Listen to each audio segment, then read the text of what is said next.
이제 25페이지 재고자산. 오늘의 목표는 재고자산입니다. 재고자산이 원래 제조업한테는 중요한데 문제를 내기에는 그 말문제로 내기가 좋은 주제라서 우리는 이제 분계 위주의 시험이거든요. 그래서 뭐 엄청 어렵게 되진 않고 그 분계로 낼 수 있는 주제만 좀 모아봤어요. 한번 보겠습니다. 25페이지 1번부터 보시면 최근에는 이렇게 좀 그 실무에서 쓰는 증빙들을 많이 보여줘요. 옛날엔 너무 그 글자만 있어가지고. 자, 최근 거 문제를 갖고 왔는데 여기서 상품에 부과된 관세 이렇게 되어 있습니다. 상품에 부과된 관세. 그럼 일단 제일 중요한 건 상품이고요. 상품을 사서 관세를 낸다. 그러니까 이제 이런 걸 풀 때 그냥 풀어도 되지만 좀 배경 지식 같은 게 있으면 뭐 좋겠죠.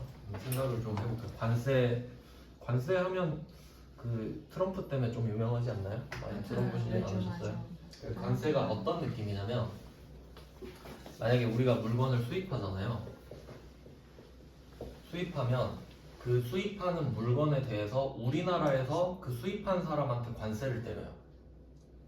그 성격이 뭐냐면 벌금 같은 거예요. 왜 우리나라 물건 안 쓰고 해외에서 물건을 사서 쓰냐 이거지. 그러니까 이걸 트럼프랑 연결해 보면 트럼프가 다른 나라 물건에 다 관세를 때리잖아요. 그러면 다른 물건 수입을 안 하겠다는 소리예요. 그렇죠. 왜냐면 국민들이 바보가 아니면 굳이 비싼 물건을 살 필요 없잖아요. 그러니까 국내 내수를 진작시키겠다는 소리지. 뭐 그런 뜻이거든요. 근데 우리나라는 그게 안 돼요. 우리나라는 수입을 안 하면 안 돼요. 자원이 없잖아요. 그래서 어떤 느낌이냐면 우리가 원재료를 수입하잖아요. 어쩔 수 없이 관세를 내야 됩니다. 관세를 납부해요. 근데 우리나라는 보통 이 원재료를 수입하는 이유가 이걸 쓰려고 수입하는 게 아니에요. 만들어서 다시 팔아요. 그럼 이거를 다시 판다고 할게요. 수출. 그럼 이때 원래 관세는 외국 물건을 사서 소비를 해서 벌금 쪽으로 내는 거라고 했잖아요. 근데 이 원재료를 사서 관세를 냈는데 내가 이 원재료를 그대로 제품으로 만들어서 수출했다는 증거를 제출하면 이때 냈던 관세 돌려줍니다. 그게 이치에 맞겠죠? 근데 혹시 내가 이걸 수입해서 팔 거예요 라고 거짓말 쳐서 관세 안 낼까봐 일단 내놓는 거예요. 그럼 이때 관세를 뭐 환급해 준다 이런 느낌이 있어요. 이 정도 지식은 알고 계셔야 좀 매끄럽게 되니까 느낌은 아시겠죠? 결론은 수입하면 관세를 내는구나 이렇게 생각하시면 돼요. 어차피 뒤에 관세 환급받는 이슈는 절대 나오지 않아요.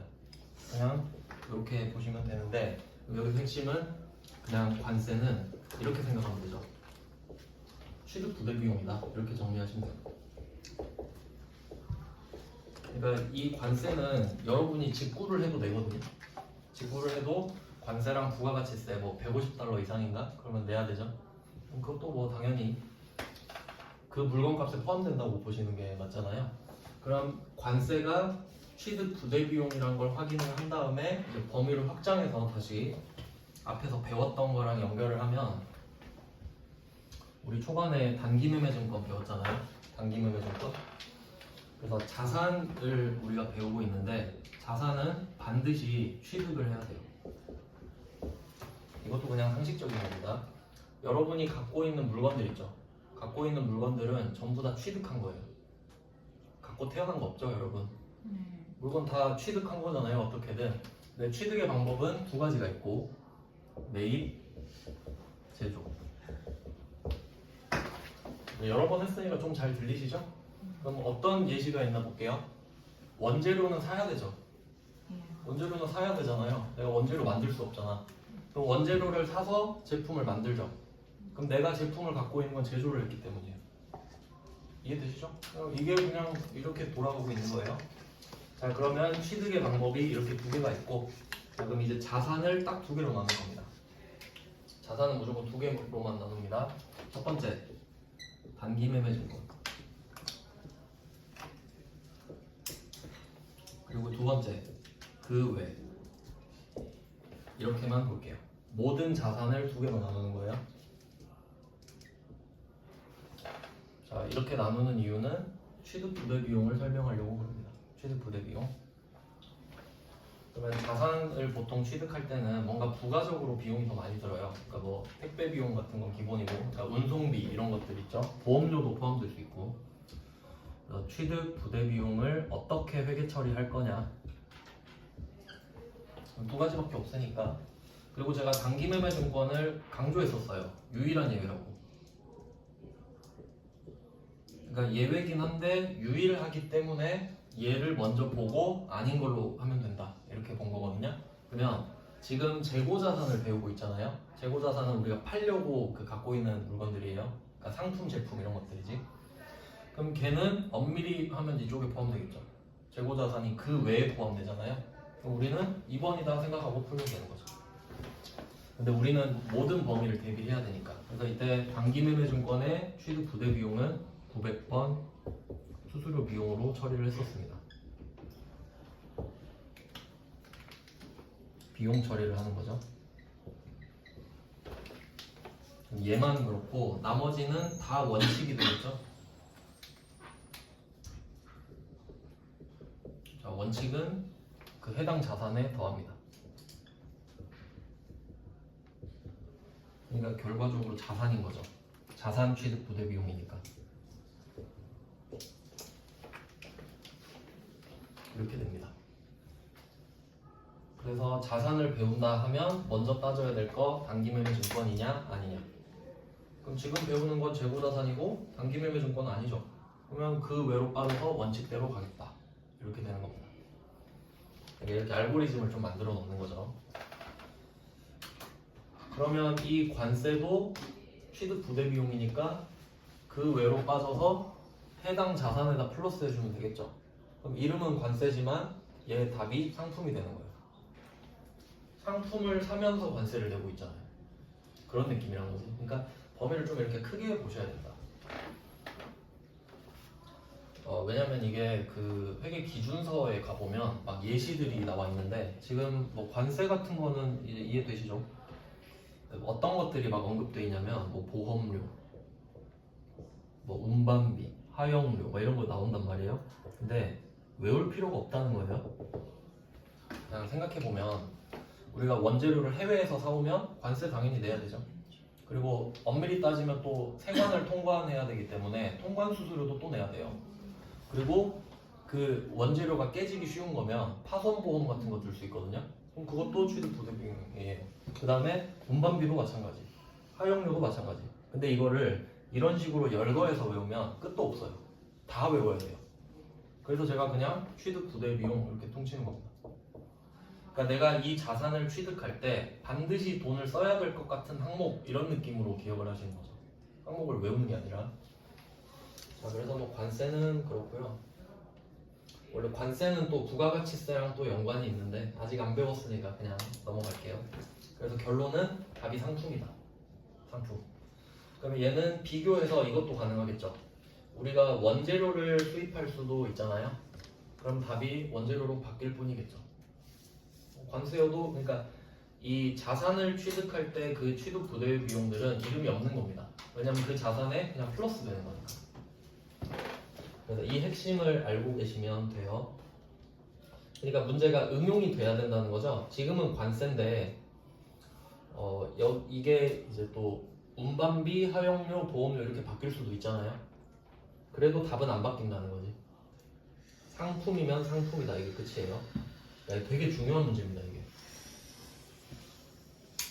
네, 그러면 이건 취득 부대 비용 주제라고 생각하시면 돼요. 1번은 끝났습니다. 이제 2번부터는 또 주제가 바뀝니다. 부가가치세가 나오네요. 자, 2번 문제를 한번 생각해 보겠습니다. 2번 문제는 원재료 매입 거래처. 그러니까 우리가 원재료를 사들이는 거래처를 말해요. 그러니까 이 거래처한테는 매입만 하는 겁니다. 우리가. 왜냐면 매출 거래처도 따로 있고 하잖아요. 자, 근데 여기서 중요한 말이 나옵니다. 접대. 세법에서 엄청 예민하게 다루는 주제예요. 회계에서는 그렇게 중요하진 않은데 어차피 뭐 둘 다 하셔야 되니까. 그 다음에 당사의 제품 원가 30만 원을 무상으로 제공하였다. 시가는 50만 원. 금액이 두 개 나오죠. 그럼 이걸 하나씩 분석해 봐야 됩니다.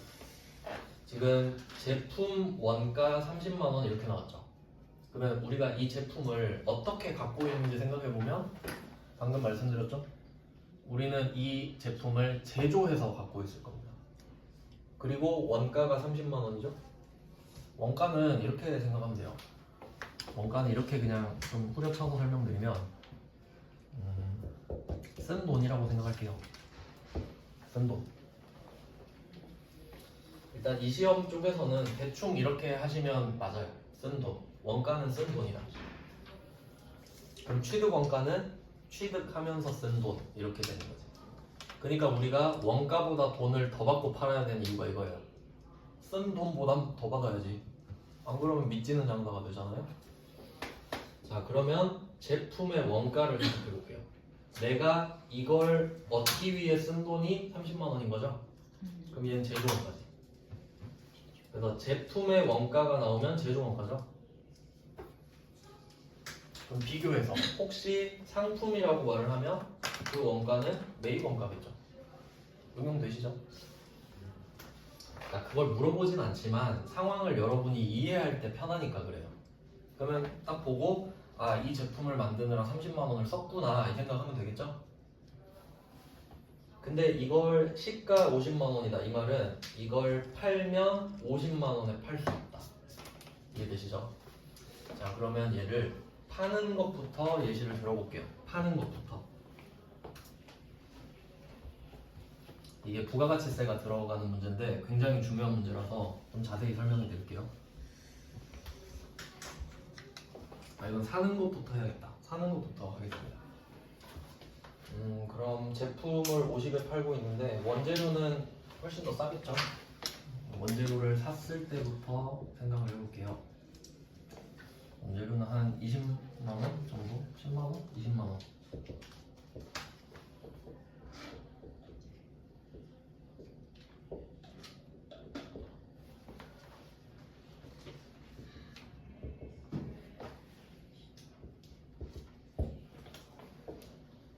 이 부분이 좀 진짜 중요해요. 일단 원재료를 샀다라고 하겠습니다.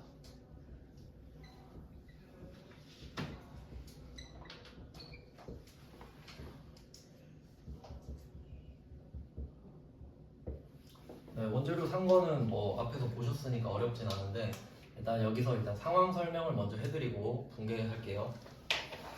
자, 그럼 전체적으로 좀 보면 우리가 A라는 그 부가가치세 쪽에서 일반과세자 뭐 이런 개념이 있는데 그냥 이건 듣기만 하세요. 그 아까 사업자가 납세의무자라고 했는데 그 안에서 일반과세자랑 간이과세자로 또 나눠요. 간이과세자는 아마 들어보셨을 수도 있어요. 근데 일반과세자가 일반적이에요. 말 그대로. 그러니까 예시는 항상 일반과세자입니다. 간이과세자가 예외인 거거든요.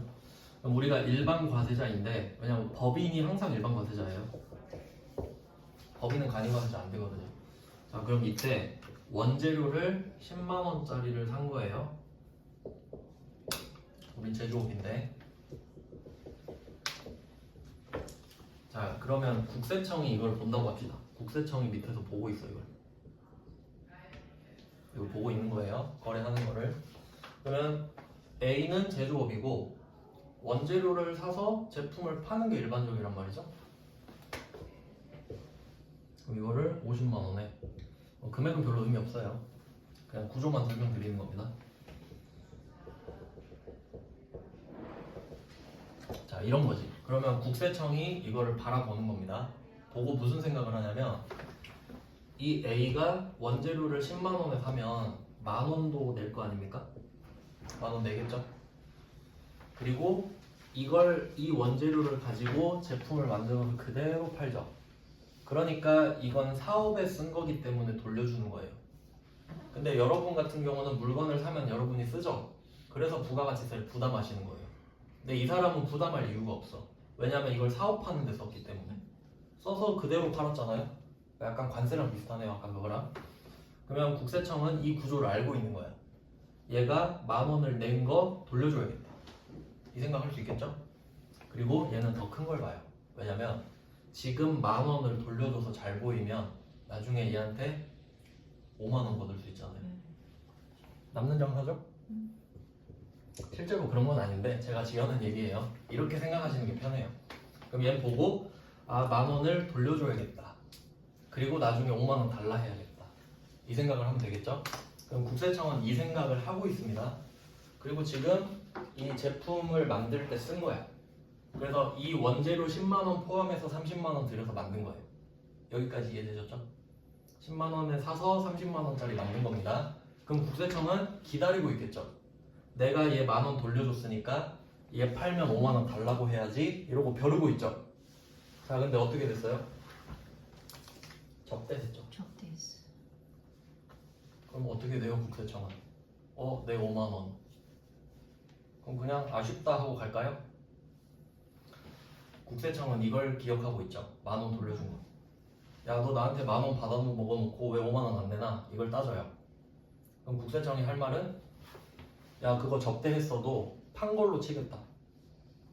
그 거래처한테 판 걸로 치겠다. 너 그거 팔면 얼마야? 하니까 50만 원이요. 5만 원 내놔. 그래서 5만 원이 생겨요. 생겼죠? 그래서 이 부가세 예수금 5만 원을 중요 표시하셔야 돼요.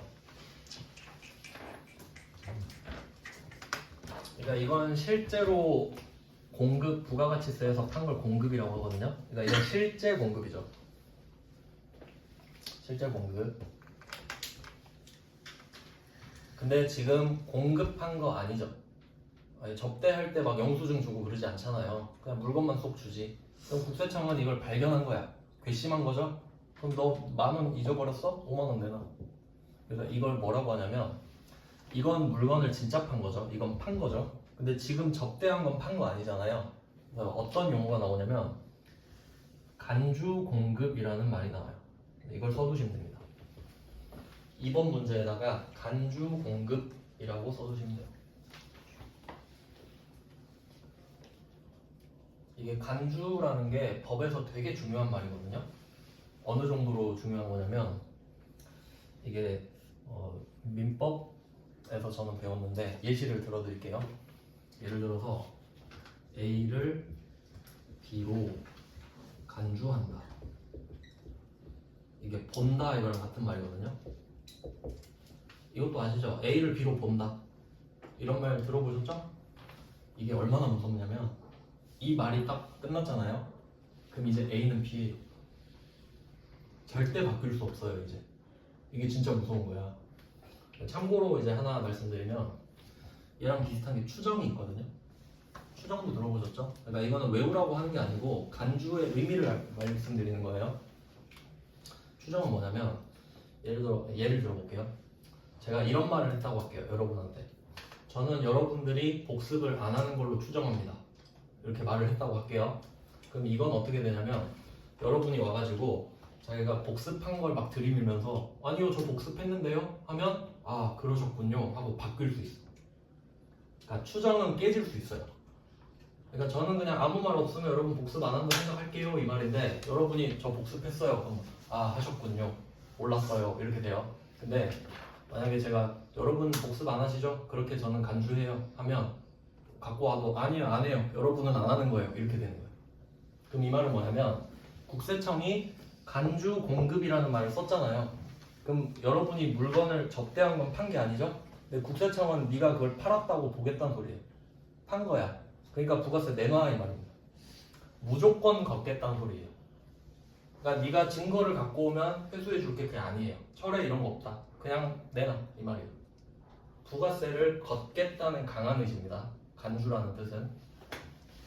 그래서 뭐 문제에 따라서는 의제라고 말하기도 하고요. 좀 법률 용어라서 어렵긴 한데 그러니까 간주한다, 의제한다, 본다가 같은 말이에요. 그러니까 힘이 좀 센 말입니다. 참고하세요, 참고. 왜냐면 용어가 나오니까. 그러면 이거를 팔았을 때랑 한번 비교해보죠. 그럼 상황은 말씀드렸으니까 이걸 진짜로 팔면 회계 처리. 진짜로 판 것도 뭐 앞에서 보셨죠? 이걸 만약에 판다면 제품 매출 50 그리고 부가세 예수금 5만원 그리고 뭐 현금 55만원 이렇게 되겠죠. 그럼 이걸 진짜로 팔았다면 우리는 손해를 보지 않았을 겁니다. 왜냐면 55만 원을 걷어서 5만 원을 주면 되는 거니까.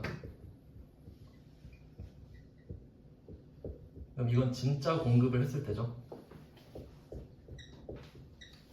이걸 강조하려고 실질 공급이라고 합니다. 실질 공급. 진짜 팔았다. 그럼 진짜 팔면 억울한 거 없죠? 근데 이거를 바꾸는 거예요. 실질 공급이 아니라 간주 공급으로. 그럼 간주 공급으로 바꾸면 회계처리는 어떻게 되냐? 그럼 방금 실질 공급은 물건을 진짜로 판 거기 때문에 메인 매출 점표에 씁니다. 부가가치세도 있고. 자, 근데 접대를 한 거는 이건 매출은 아니죠. 근데 부가가치세가 있어야 되거든요. 그러니까 제품 매출은 아니니까 제품 매출은 없어요. 그리고 당연히 돈도 안 받죠. 접대하면서 돈 받으면 접대가 아니죠. 이것만 딸랑 남는 거예요. 왜냐면 간주 공급이니까. 그러니까 국세청은 지금 부가세만 보고 있는 거예요. 아, 네가 그 물건을 어떻게 하든 상관없는데 부가세나 내놓으라고. 그러니까 자기는 원재료 샀을 때 돌려준 게 있으니까 20만 원이네. 죄송해요. 아까 그 금액은 20으로 생각하시면 됩니다. 자, 이것만 남겨놓고 물건을 판 것처럼 해버리는 거예요. 자, 그럼 이제 생각을 할게요. 부가세는 일단 고정이에요. 근데 우리가 준 게 얼마짜리인지 생각해볼게요. 이걸 팔면 50만 원 받는 거지 만들 때는 30만 원만 썼죠. 이 물건을 줬잖아요. 그럼 우리는 30만 원 준 거죠. 왜냐면 이 제품을 30만 원으로, 그러니까 30만 원을 이 제품으로 바꾼 거잖아요. 그리고 이 제품을 준 거죠. 그럼 결과적으로 30만 원 준 거랑 똑같은 거죠. 그래서 대변에는 제품 매출이 아니라 제품이라는 자산이 감소해요. 그리고 원가로 감소하죠. 이게 포인트입니다. 원가죠. 왜냐면 판 게 아니라 줬으니까요. 원가 그리고 자산의 감소.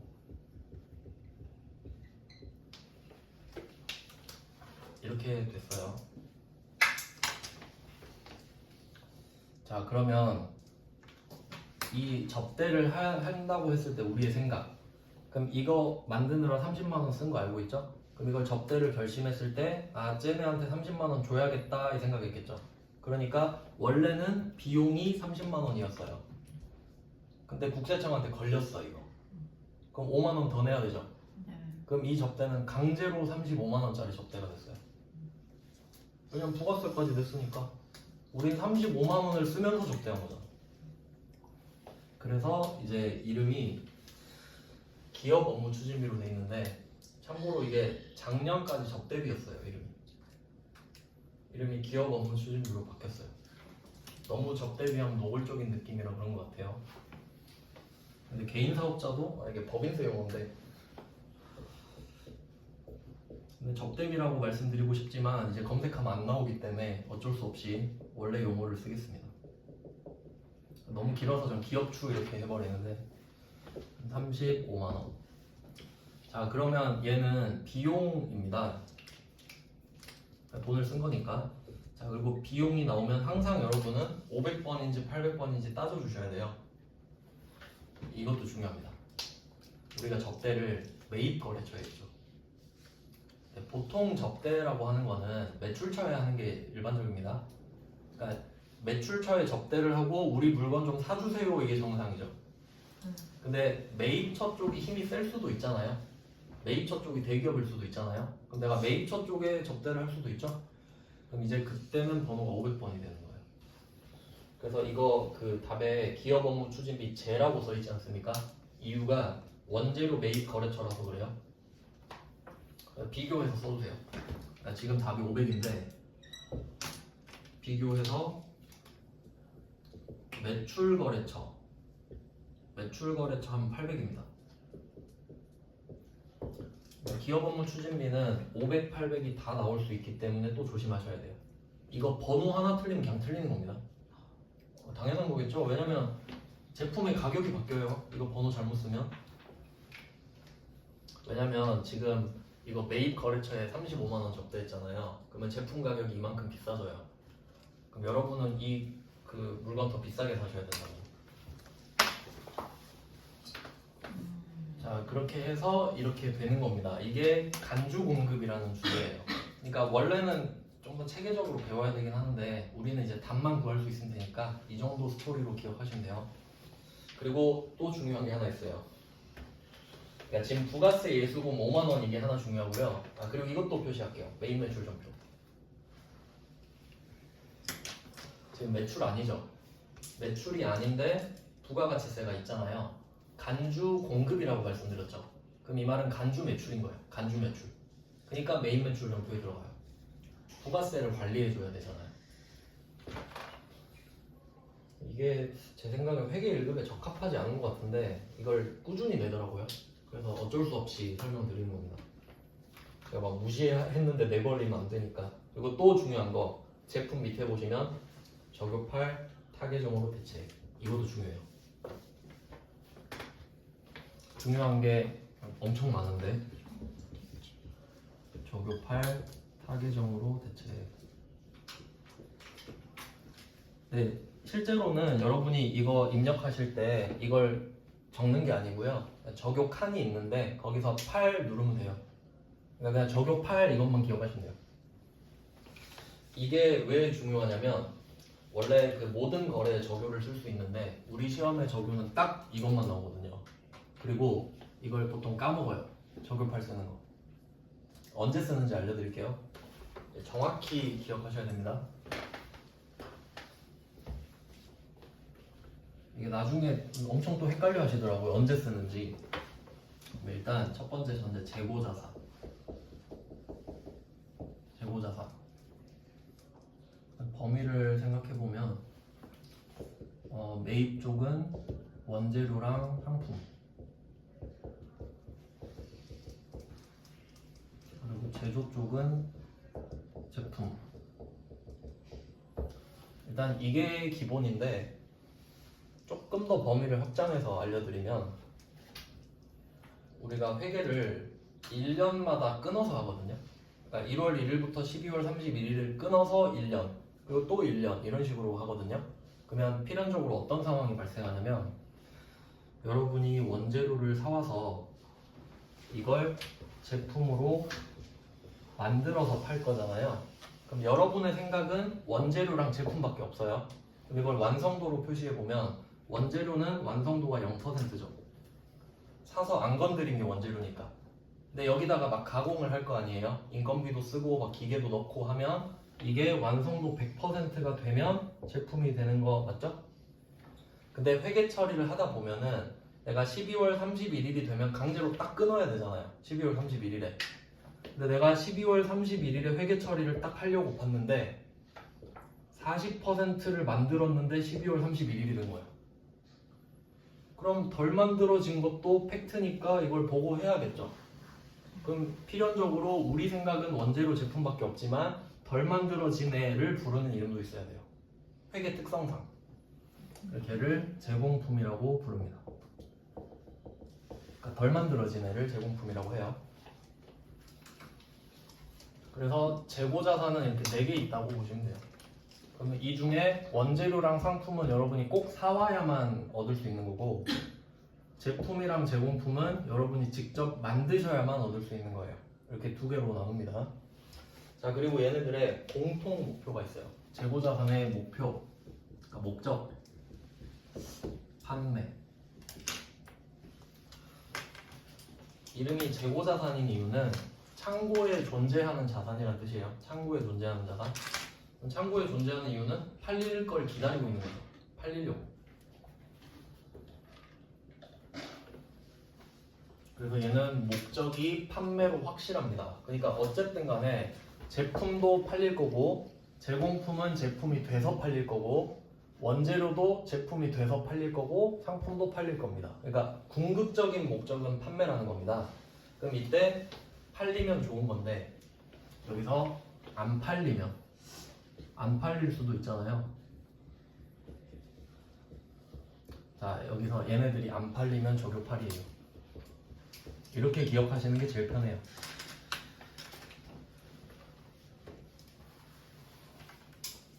안 팔리면 적용 8 이렇게 됩니다.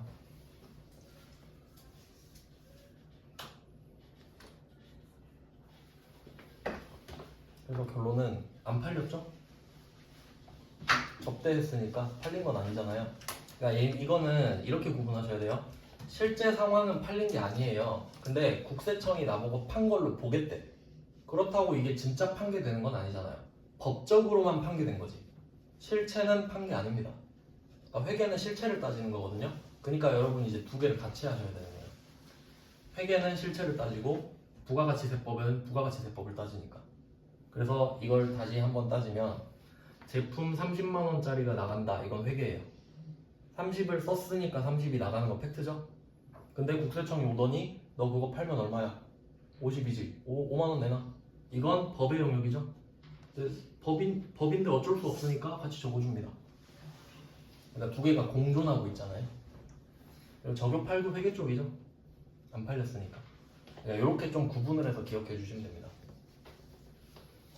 제품은 회계 쪽, 부가세 수금은 부가가치세법 쪽. 저격팔도 굉장히 중요하고. 그리고 아래쪽은 쉬우니까 조금 어려울 수도 있는데 제대로 좀 알려드려 볼게요. 차라리 제대로 하는 게 덜 어려울 것 같아요. 그러면 아까 팔았을 때는 제품 매출이 50이 나왔고 지금 줄 때는 자산 30이 감소했거든요. 네, 팩트를 좀 알려드릴게요. 팩트. 실제로는 어떻냐면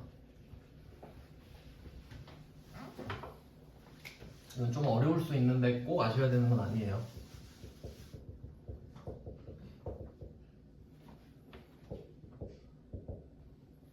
제품 매출 50 이거 수익을 잡으면 원래 제품 30이 없어지는 게 같이 나와요.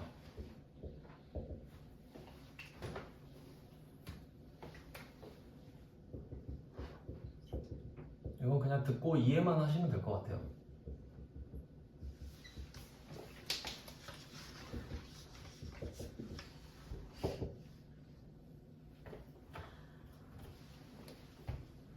아, 부가세도 적어야 되죠.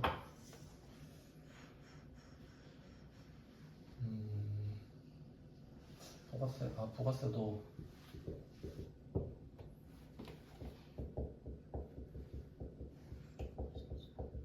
이게 다 적으면 이렇게 좀 복잡해지는데 그냥 보기만 하세요.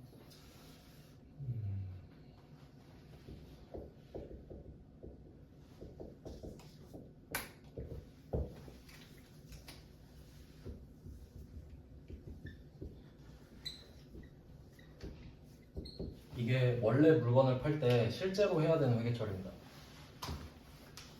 그러니까 실질 공급할 때 원래 이렇게 돌아가거든요. 그럼 한번 생각을 해볼게요. 여러분이 이 제품이라는 자산을 얻을 때 이미 30을 썼죠. 그러니까 현금 30이 나간 대신에 제품 30이 들어왔다고 생각하시면 되거든요. 결과적으로. 그러니까 등가교환 한 거죠. 현금 30 주고 제품 30 얻은 거니까. 그럼 그걸 팔았잖아요. 그럼 제품 30이 줄어드는 건 아시겠죠? 제품 30이 이제 나갔으니까. 자, 그러면 이게 이제 첫 번째, 제품이 나갔다. 이건 이해할 수 있어요. 그리고 두 번째, 이걸 50 주고 팔았죠. 50 주고 팔았어요. 그러니까 우리가 일반적으로 하던 회계 처리는 이 윗부분이죠. 윗부분. 그럼 이 부분도 이해되시죠? 당연히 원가보다 비싸게 팔아야 된다 했죠? 그럼 50만 원에 팔게요 해서 부가세 5만 원도 주세요 해서 55만 원을 받았지 않습니까? 그래서 이때 수익이 발생해요. 난 50만 원을 받을 수 있거든. 이제 회계는 수익이랑 비용을 같이 만나게 해주거든요. 그러니까 너 이거 50 버느라 얼마 썼어? 이렇게 물어보는 거야. 그러면 우리는 50을 버느라 30 쓴 거죠. 30만 원짜리를 주고 50을 받았으니까. 맞죠? 그럼 30만 원짜리 자산이 줄어들었으니까 얘가 비용 처리가 돼요. 매출 원가. 원가는 쓴 돈이라 말씀드렸죠? 매출액을 얻기 위해 쓴 돈. 그러니까 팔린 거는 비용 처리가 돼요. 그래서 이때 결과적으로 50만 원 수익이 잡히고, 왜냐면 현금 50 받으니까 부가세는 없다고 보시면 되죠. 그리고 30만 원짜리 자산이 나가니까 비용 처리 30. 그럼 이 회계 처리를 통해 알 수 있는 게 뭐냐면 수익은 50, 비용은 얼마지? 30이죠? 그럼 여러분은 이 물건을 하나 팔 때마다 20만 원이 남는 걸 알 수 있어요. 이게 회계예요. 근데 이 아래쪽 있잖아요. 이 아랫부분은 컴퓨터가 알아서 해줘요. 그러니까 우리가 안 적는 거예요. 근데 알고는 계셔야 돼. 왜냐면 안 그러면 아다리가 안 맞아요. 왜냐면 물건 팔 때 돈만 받나요? 아니잖아요. 내 자산도 깎이죠. 그러니까 이걸 알고 있어야 이게 납득이 가요. 그러니까 팔 때는 제품이 30이 나가지만 50 현금도 들어오잖아요. 그러니까 나가는 건 30인데 들어온 돈이 더 많죠. 그러니까 파는 거지. 돈을 벌잖아요. 근데 접대할 때는 주고 끝이죠. 주고 가시지. 돈 안 들어오죠. 그러니까 30이 나가잖아요. 그러니까 얘만 비용 처리되는 거지. 근데 국세청장이 태클을 걸어서 5만 원도 내니까 35만 원 된 거고. 그래서 결론은 공통점은 제품이 줄어든다죠. 내가 이걸 팔든 접대하든 30은 줘야 되잖아요. 그러니까 이걸 반영하고 있다는 거지. 근데 차변만 달라지죠. 팔면서 쓴 돈이니까 매출 원가. 얘는 그냥 줬으니까 접대비. 이렇게만 나눠지는 거예요. 그러니까 핵심은 제품이 줄어든다죠. 그리고 또 차이가 있어요. 제가 저교팔은 안 팔리면 쓴다 그랬죠. 얘는 팔렸죠. 그럼 여기는 안 쓰지. 저교팔 없죠? 얘는 똑같이 제품이 나갔는데 안 팔았죠. 저교팔. 이렇게 나눠지는 거예요.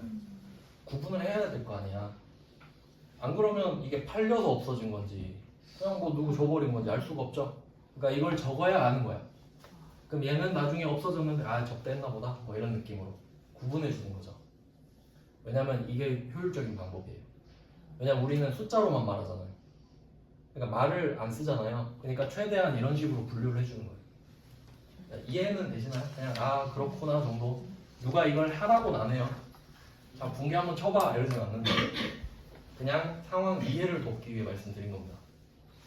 나중에 한 2달 후쯤에 다시 들으면 또 끄덕이면 들을 수도 있고 지금은 아니어도 근데 무조건 많이 듣는 게 좋아요.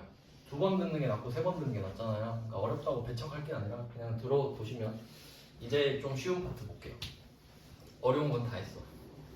자, 2번이 제일 어려운 문제입니다. 그러니까 대비는 하셔야겠죠. 회계 1급이잖아요. 회계 1급. 그 다음 이제 3번 갈게요. 이제 꿀 문제를 보겠습니다. 자, 3번. 당사가 생산한 제품 원가 5만원, 시가 8만원.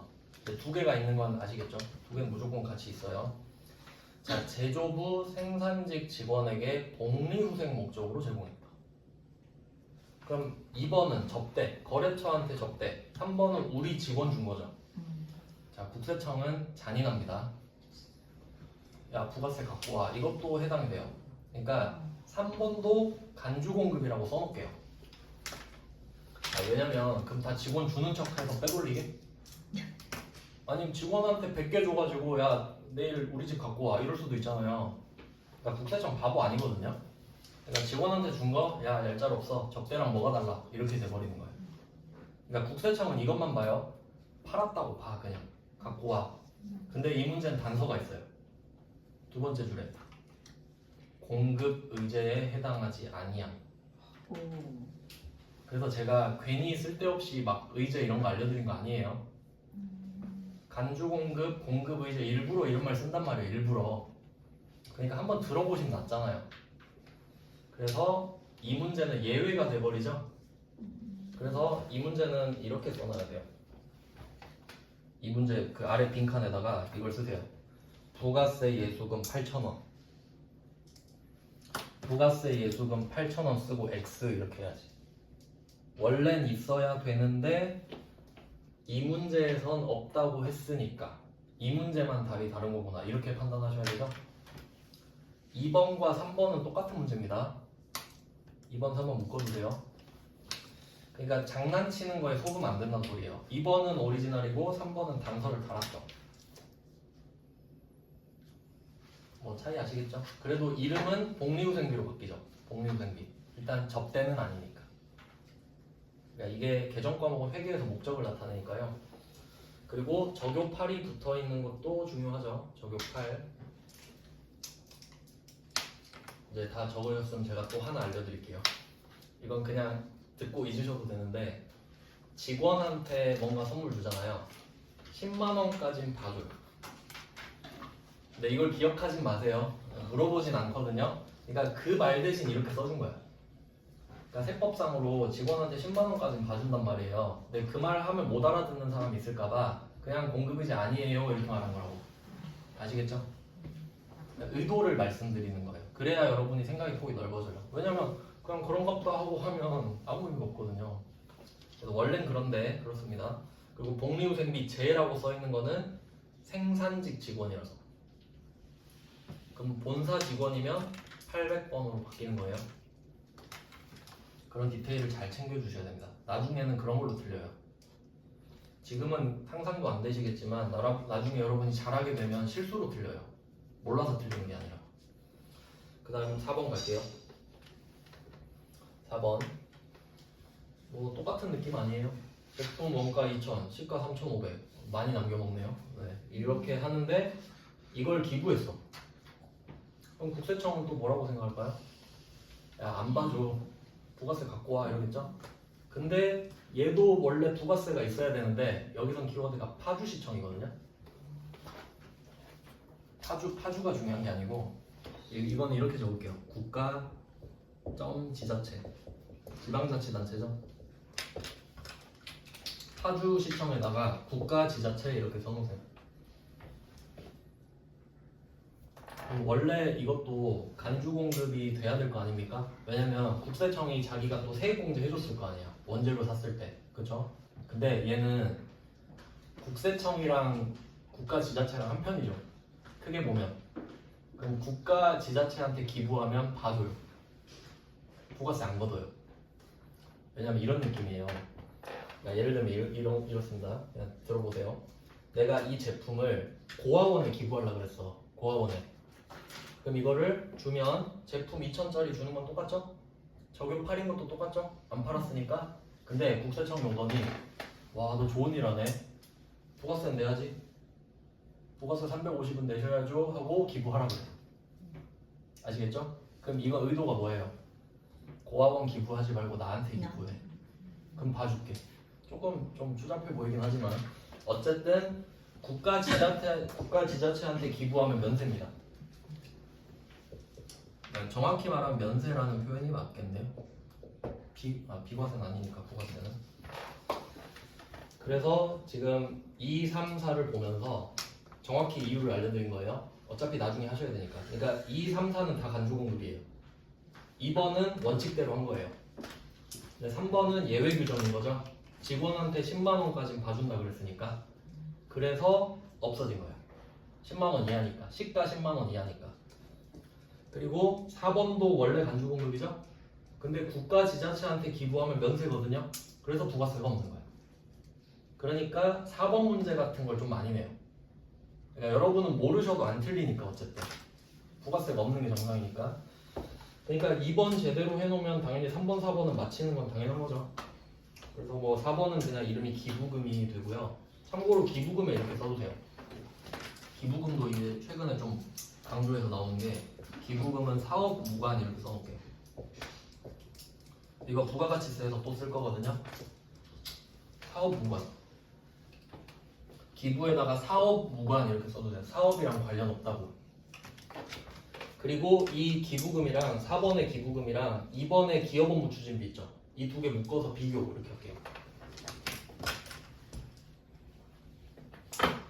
이렇게 기업 업무 추진비랑 기부랑 묶어서 비교. 그리고 기업 업무 추진비에다는 이렇게 쓸게요. 사업 관련. 이거 되게 중요해요. 처음에 잘 잡아놓으셔야 돼요. 적어놓으셨죠? 기업 업무 추진비는 사업 관련, 그리고 기부금은 사업 무관. 이것만 설명하고 끝낼게요. 이게 무슨 의미가 있냐면 그냥 우리가 일반적인 시선으로 보잖아요. 그러니까 사회 통념상. 그러면 접대는 뭔가 좀 나빠. 기부는 좋아. 이런 느낌 있죠. 근데 회계는 그딴 거 안 따져요. 회계는 도덕으로 하는 게 아니야. 그냥 네가 이 돈을 왜 쓰는지만 물어봐요.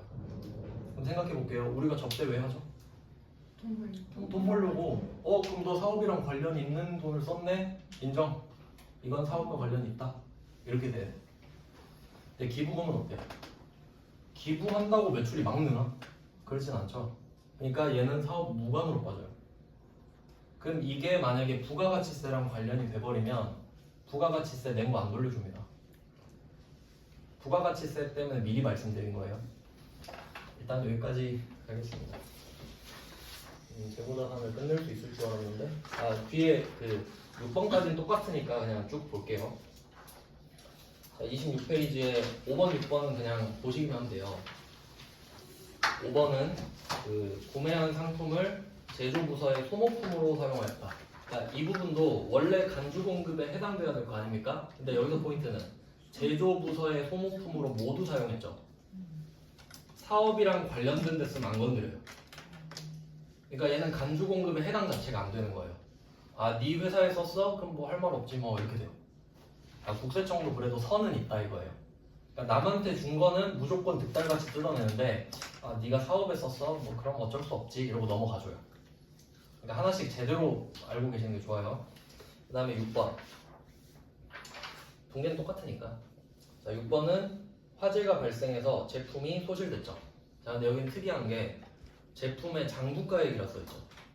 아까는 원가랑 시가 이렇게 말했으면서 그럼 이걸 상식적으로 생각해봐요. 지금 불에 탔어요. 그럼 시가 말해봤자 의미 있을까? 이거 원가겠죠?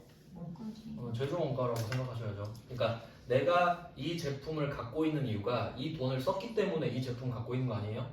그러니까 그때 썼던 돈을 썼겠죠? 그러니까 제조 원가지 이거는. 억지 아니죠?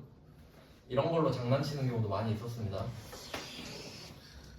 그래서 그냥 문맥상 해석을 한다는 거죠. 문맥상. 자, 그리고 또 여기서 해석해야 될 거. 그럼 지금 이 제품을 만들 때 산 원재료도 세액 공제 해줬겠죠, 국세청이. 근데 지금 이 제품을 못 팔고 불에 타버렸잖아요. 그럼 여러분이 국세청이면 와가지고 부가세 내야지 이럴 것 같아요? 그건 아니죠. 그러니까 얘는 불쌍하니까 안 걷는 거지. 이해되셨죠? 그러니까 지금 적요8이 나오는 건 원래는 전부 다 그 간주 공급이에요. 근데 아닌 건 이유를 제가 다 설명드린 겁니다. 네, 그게 실제 이유니까. 네, 여기까지 봐놓고 다음 시간에 이어서 볼게요. 네, 고생하셨습니다. 감사합니다. 수고하셨어요. 재고자산 이어서 볼게요. 네. 저번 시간에 했던 게 그 주제를 좀 크게 나눠서 보겠습니다. 재고자산 하고 있는데 그 재고자산은 목적이 판매예요. 판매하려고 갖고 있는 자산입니다. 뭐 종류 같은 경우는 두 가지로 나눴었는데 이 자산은 항상 취득을 해야 되고요. 취득하는 방식에 따라서 그 매입 쪽으로 생각해 보면 원재료나 상품 이 두 자산은 매입을 해야 되는 거고요. 그리고 그 제조 쪽은 제공품이나 제품 이렇게 있었습니다. 근데 목적은 어차피 다 판매입니다. 이렇게 4개의 종류가 있고요. 그리고 그 다뤘던 주제를 생각해 보면 지금 2개를 배웠어요. 일단 첫 번째는 그 취득 부대 비용입니다. 이것도 그 주제가 여기 나오는 것들을 그 이유를 좀 설명을 해드리면 지금 그 새로 나눠드린 자료를 보시면 35페이지예요. 35페이지 저번 시간에 봤죠. 이게 그 35페이지에 재고자산 1번을 보시면 관세가 나왔었거든요. 관세. 한번 생각을 해볼게요. 어떤 것들이 나올 수 있는지. 왜냐면 이제 나머지 주제도 다 뒤쪽에 더 나오거든요. 그러니까 미리 생각을 해놓는 게 좋겠죠. 그럼 관세를 제가 넣은 이유는 그 이렇게 나누면 돼요. 그 우리가 돈을 쓸 때 있잖아요. 그러니까 뭐 물건을 사는 게 돈을 쓰는 거겠죠. 그 과정에서 부가가치세도 내야 되느냐, 안 내도 되느냐 이렇게 나누는 거예요.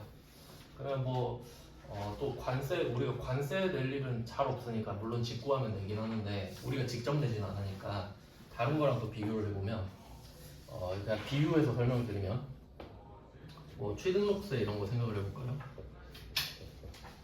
취등록세. 그러니까 취등록세는 그 자동차 살 때도 내야 되고 집 살 때도 내야 되고 땅 살 때도 내야 되고. 그러니까 이건 그래도 좀 친숙한 세금이에요. 근데 또 생각을 해볼게요. 내가 만약에 취등록세를 100만 원 내야 돼요. 낸다고 합시다.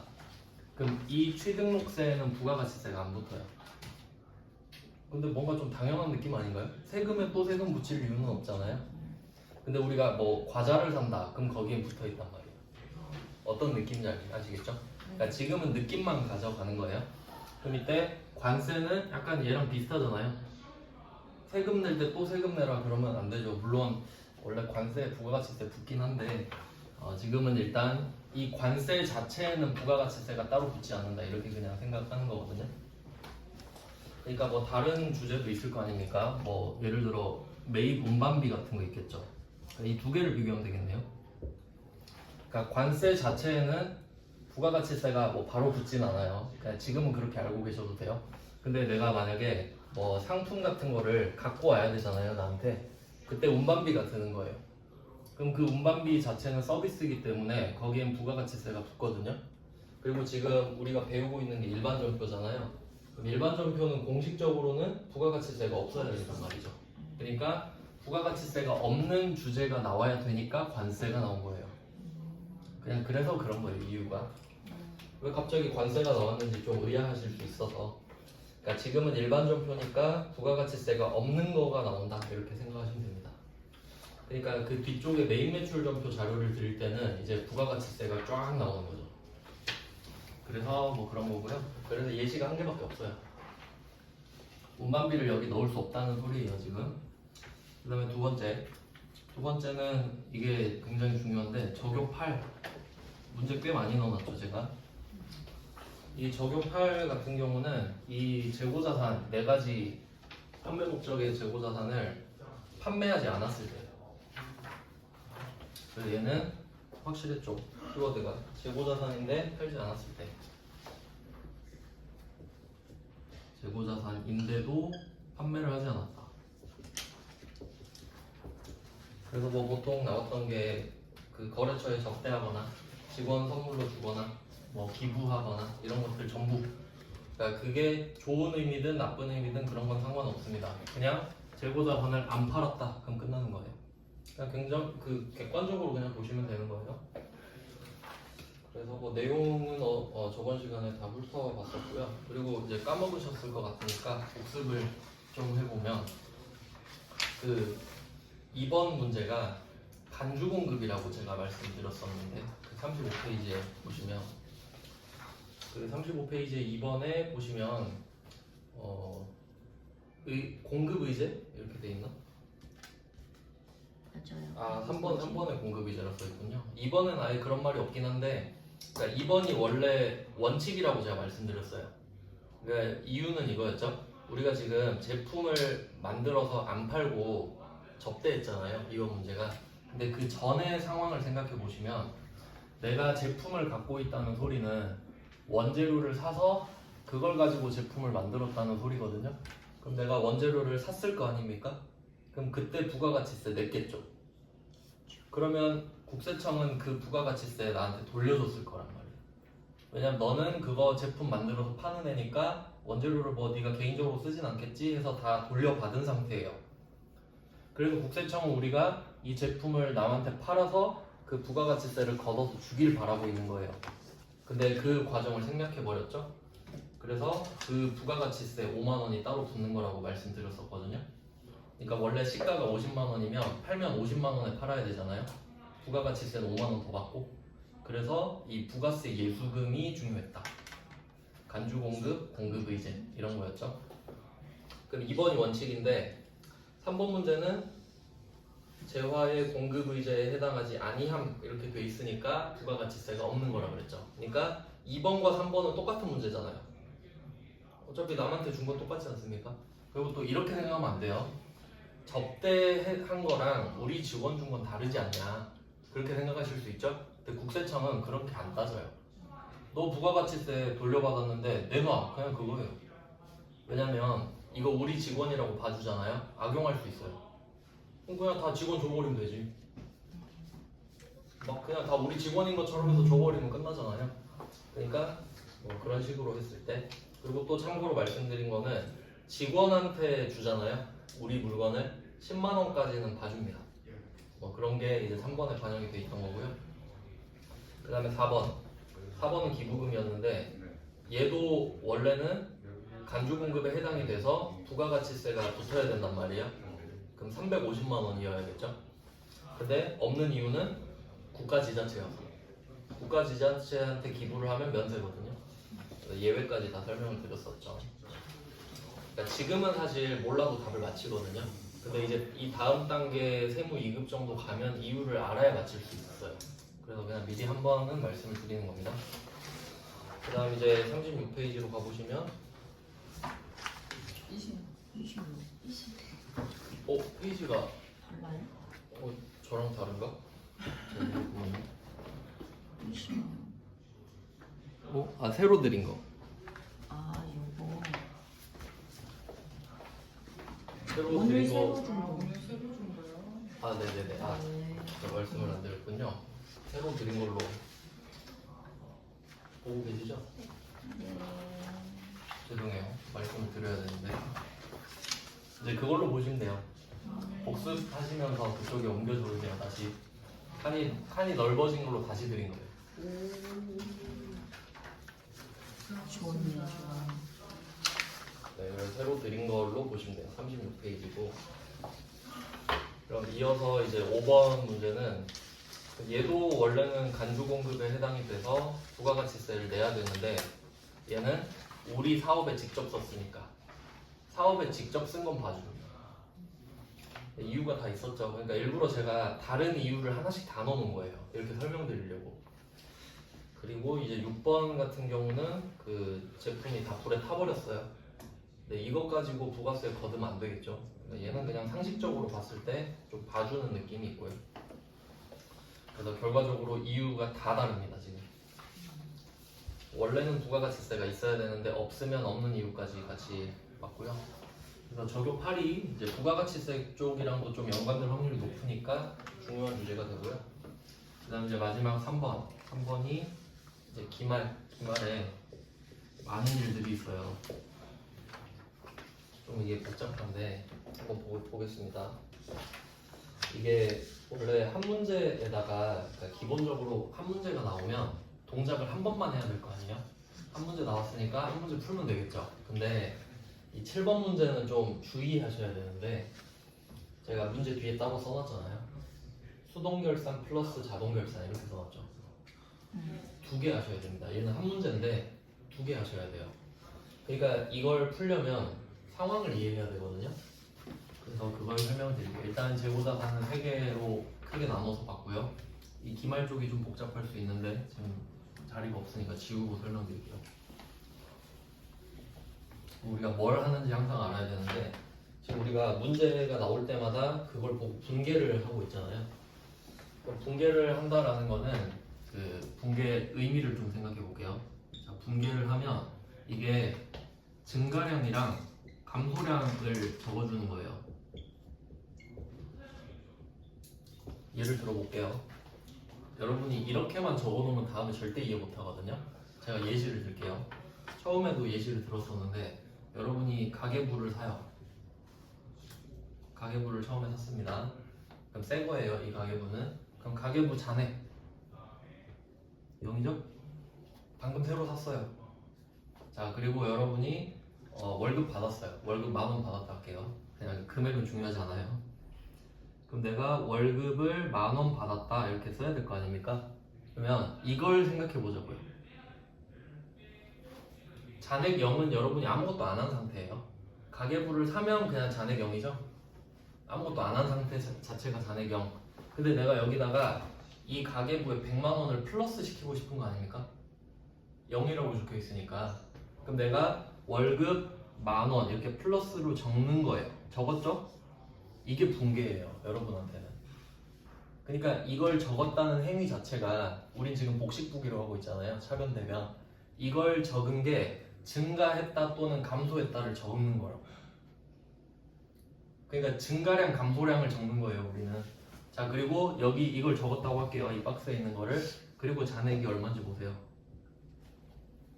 10,000원이 됐겠죠? 근데 잔액은 내가 뭐 따로 적는 게 아니죠? 잔액은 그냥 결정되는 거예요. 왜냐면 처음에 잔액이 0이었는데 내가 플러스 만을 적었잖아요. 그럼 이제 잔액은 만이지.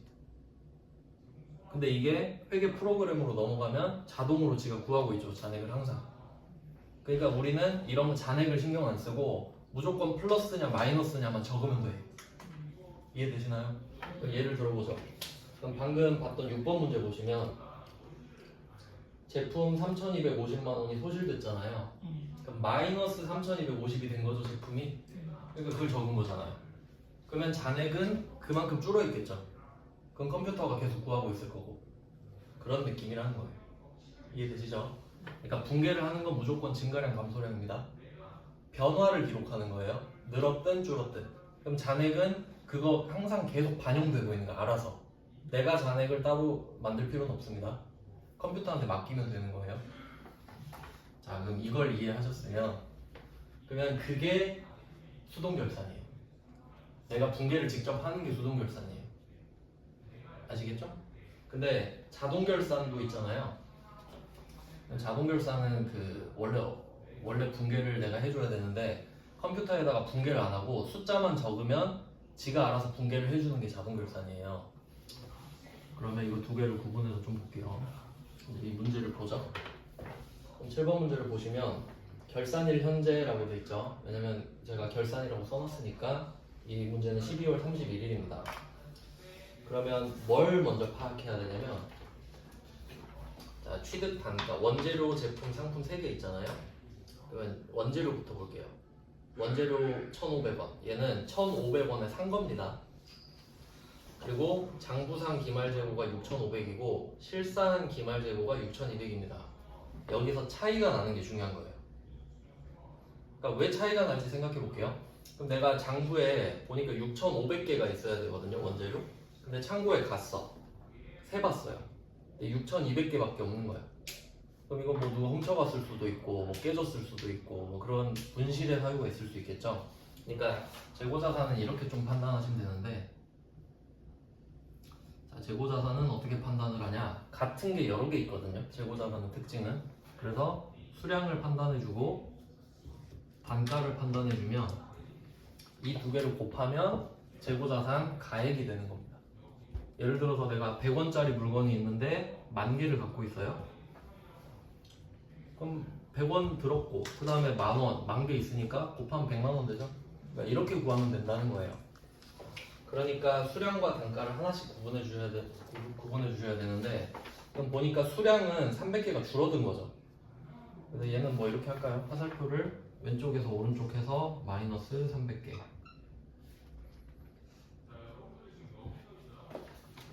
이렇게 뭐 써볼까요? 마이너스 300개. 그리고 다행인 게 그럼 지금 수량이 줄어들었잖아요. 수량 300개. 근데 단가는 다행히 안 줄어들었네요. 왜냐면 이것도 시험 문제 낼 수 있거든요. 뭐 수량 단가는 없고 그럼 이 300개를 한다고 하면 옆에 정상간모라고 써 있습니다. 그리고 이제 간모에다가 수량 마이너스라고 써주시면 돼요.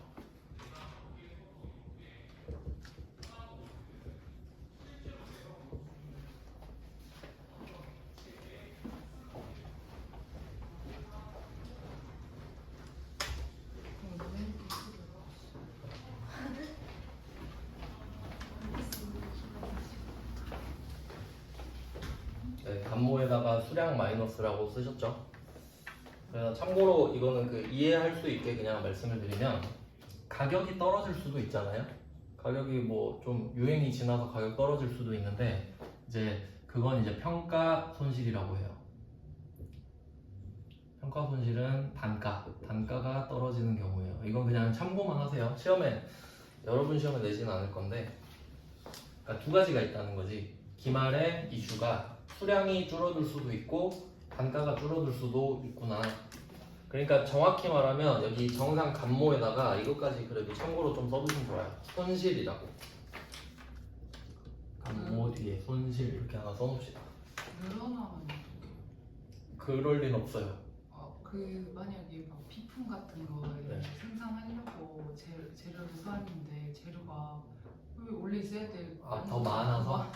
그거는 내가 더 많이 만든 걸 알고 적기 때문에 그때는 장부랑 수량이 같게 만들 거예요. 내가 알고 더 만들었잖아요. 근데 얘는 모르는 거 내가. 근데 내가 몰랐는데 누가 더 갖다 놓고 그러진 않을 테니까. 그러니까 지금은 모른다는 전제하에 내가 모르던 게 없어졌네, 모르던 게 가격이 떨어졌네, 이런 느낌인 거예요. 아시겠죠? 그러니까 두 가지가 있는 겁니다. 수량 감소, 단가 감소. 근데 여러분 시험에 평가 손실은 안 나올 겁니다. 그럼 이게 이 정도가 이제 시험에 나오는데, 그럼 특이한 게 정상 감모가 있고 비정상 감모가 있잖아요. 근데 엄밀히 따지면 감모 자체는 다 비정상이긴 한데, 그냥 좀 이해를 돕기 위해서 말씀을 드리면, 이게 원가 쪽이랑 좀 연결돼 있는데, 예를 들어서 그 물건을 만들 때 한 번에 한 100개씩 만든다고 할게요. 자, 100개를 세트로 한 라인에서 만든다고 하겠습니다. 근데 100개를 쫙 생산을 했는데 분량이 2개가 난 거예요. 이렇게 가정을 해봅시다. 100개를 만들었는데 분량이 2개 났어요. 그러면 정상적인 물건이 98개고 분량이 2개겠죠. 근데 이거를 분량이 안 나면 좋겠잖아요. 그래서 계속 생산 라인을 개선하고 막 직원도 교육시키고 했는데 계속 분량이 2개가 나. 계속 몇 년째. 그럼 이제 여러분은 어떻게 해야 되냐면 받아들여야 돼요. 이제 100개를 만들면 분량 2개는 난다라고 그냥 받아들이는 거예요. 뭐 그런 느낌이에요. 그러니까 그런 느낌이 정상이에요. 그러니까 좀 느낌이 불가피입니다. 불가피. 피할 수 없는 거예요.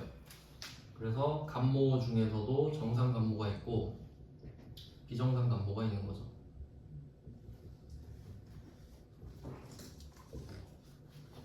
그래서 이 정상 쪽에다가는 뭐 불가피 이런 느낌으로 해주시면 됩니다. 피할 수 없다는 거죠. 통제가 불가능하다 이렇게 말하기도 하고, 피할 수 없다 어차피 같은 말입니다. 그냥 키워드는 어쩔 수 없답니다. 어쩔 수 없다. 뭐 그런 식으로 없어진 건 어쩔 수 없지 않느냐 그런 느낌이에요. 뭐 정확한 예시는 아닌데 그런 느낌으로 알고 계시면 됩니다. 그러면 비정상 감모 같은 경우는 뭐 그런 거죠. 원래는 분량이 2개 나는 건 알고 있었는데 언제 보니까 5개 나는 거예요. 분량이. 그러면 3개는 이제 비정상으로 보는 겁니다. 원래 나던 게 아니거든요. 뭐 그런 느낌. 그래서 이거를 나누는 이유가 있어요. 회계 처리가 달라지거든요. 그래도 정상 감모는 여러분한테 좀 좋은 게 어쩔 수 없잖아요. 그럼 팔린 걸로 봐버리거든요. 그래서 결과적으로 말씀드리면 얘는 분개 안 해요. 옆에 써주세요. 정상 감모 옆에다가 분개 안 한다고. 분개 X. 그럼 일단 여러분한테 좋은 거잖아요. 일이 줄어야지. 기억하셔야 돼요. 이걸. 그러니까 시험 문제에서 이렇게 나올 게 뻔하거든요. 그러면 정상 감모 나왔네? 그럼 여러분 이걸 떠올려야겠죠. 아, 정상 감모는 분개를 안 하는지 물어보는구나. 그래, 난 안 한다. 그냥 쌩 지나가면 돼. 이거 자체가 시험인 거지. 그러니까. 왜냐면 이게 프로그램 특성상 지가 알아서 다 해줍니다. 너무 복잡해서 그것까지 말씀 안 드리는데 알아서 해줘요. 다행히. 자, 그럼 두 번째 제품으로 가볼게요. 제품은 장부랑 실제랑 똑같죠? 그럼 얘 둘은 차이가 없으니까 넘어가면 되지. 고칠 게 없으니까 다행이고. 그 다음 이제 상품으로 가볼게요. 상품은 1,500개라고 지금 장부에 써 있는데 실제로 1,000개밖에 없죠. 500개가 줄었죠? 얘는 마이너스 500 이렇게 넣으면 되겠죠. 옆으로 해서 마이너스 500개. 그럼 이제 좀 느낌이 오실 건데, 일부러 지금 3개를 줬고 정상 감모는 분개를 안 하는 게 답이고, 두 번째 거는 차이 자체를 안 줬고, 그럼 세 번째는 뭔가를 하라는 뜻이겠죠? 정황상. 이때 비정상 감모라고 돼 있는 거 있죠? 밑에 그 답을 보시면 1번에 일반전표 입력 돼 있죠? 이게 수동결산이에요. 좀 따로 적어두셔야 됩니다. 여러분 지금 익숙하지 않으니까 일반전표 입력에다가 뭐 위쪽이든 왼쪽이든 해가지고 수동결산 이렇게 써주시고, 그러니까 여러분이 직접 손으로 분개를 한다는 소리예요. 날짜만 12월 31일인 거예요. 결산이니까. 그리고 2번에 결산자료 입력이죠. 여기에 자동결산. 결산자료 입력에는 자동결산. 그러니까 두 문제 푸시는 거죠 지금. 자, 그리고 그 일반전표 입력의 답 있죠. 이게 비정상 감모에 대한 답입니다. 그러니까 좀 여러분이 보기 편하게 좀 연결을 해주세요.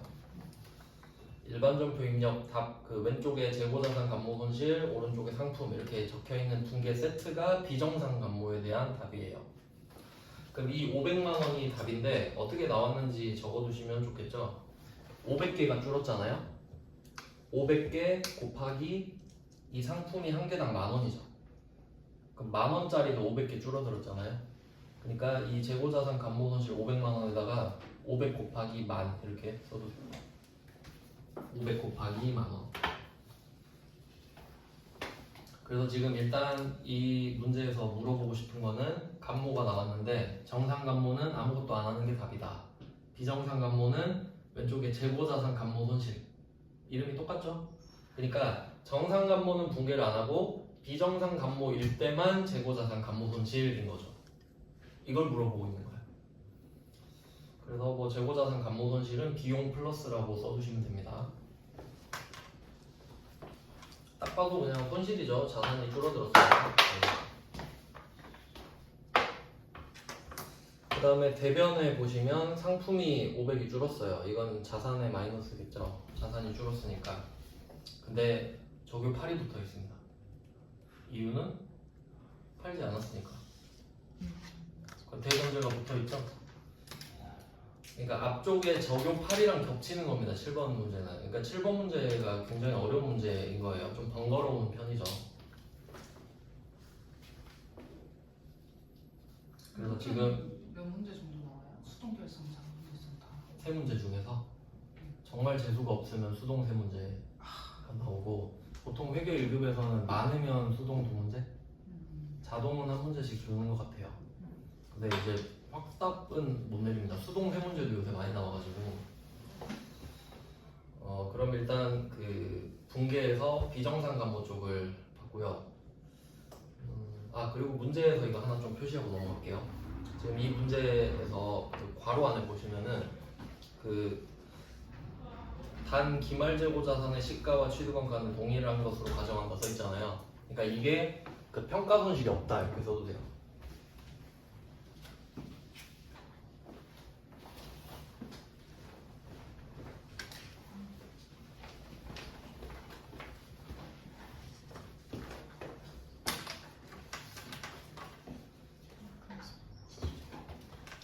네, 시가와 취득원가는 동일하다. 그러니까 내가 취득한 물건의 가격이 지금 가격이랑 똑같다. 이 말은 변동이 없다라는 소리겠죠. 그러니까 단가도 변동이 없으면 안 건드리고 수량도 변동이 없으면 안 건드린다 이런 말이에요. 그러니까 일단 평가는 하지 말라고 깔고 가는 거죠. 왜냐면 지금 감모만 물어보고 싶다라고 말을 하는 거예요. 그러니까 이런 상황 자체를 좀 이해하셔야 돼요. 왜냐면 이 문제는 좀 자주 나오는 편이라서. 그 다음은 이제 결산자료 입력인데 이게 이제 자동 결산이라서 얘는 붕괴를 할 필요는 없어요. 근데 어떻게 해야 되냐면 제가 아까 증가량, 감소량이랑 잔액 말씀드렸잖아요. 그 결산자료 입력에 보시면 상품, 제품 뭐 이렇게 세 개 써 있죠. 근데 얘 금액이 어떻게 나오느냐면 그 방금은 그 붕괴에는 상품의 감소량을 적었잖아요. 500 곱하기 10,000원 이렇게 해서. 근데 그 결산자료 입력의 금액을 보시면 상품에 1,000,000원 써 있거든요. 얘는 옆에다 이렇게 써주세요. 1,000개 곱하기 10,000원.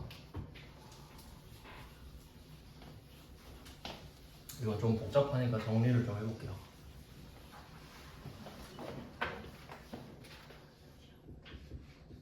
그래서 결과적으로 지금 수동결산에 한 거는 비정상 감모.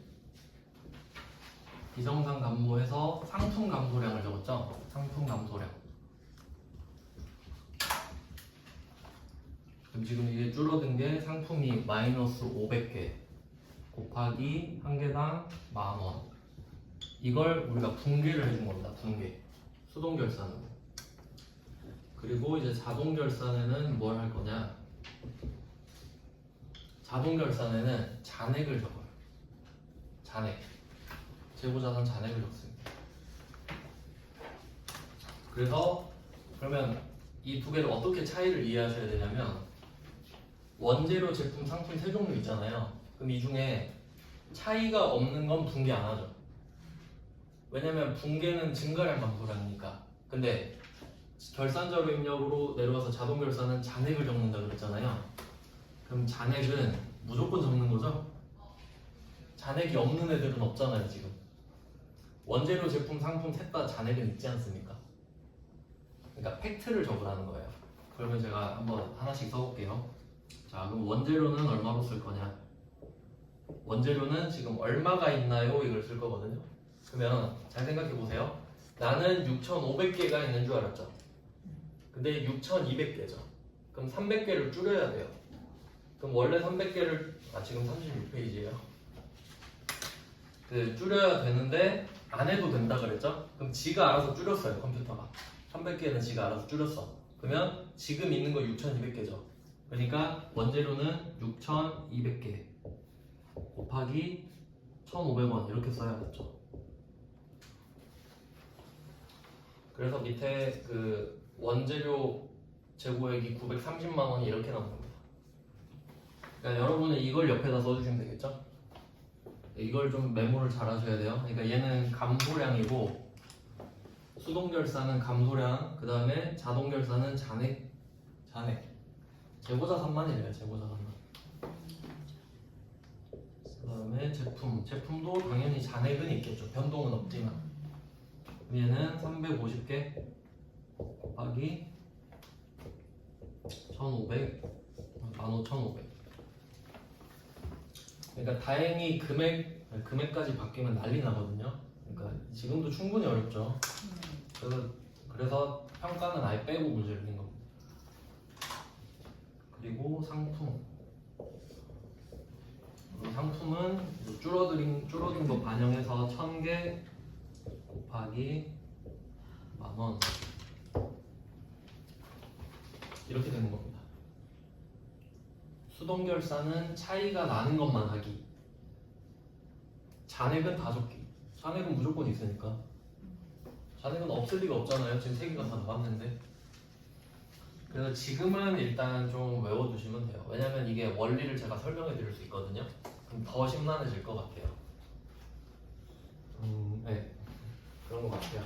다 알려드릴 수는 있는데 충분히 지금도 좀 복잡하죠. 하나 네, 그니까요. 저도 많이 했는데. 그래서 다시 정리를 해보겠습니다. 왜냐면 이게 진짜 중요한 문제라서. 근데 그래도 제가 이 문제를 넣은 이유는 뭐냐면, 잘 보시면 세무 2급이에요. 여러분한테는 한 개씩 줄 거야.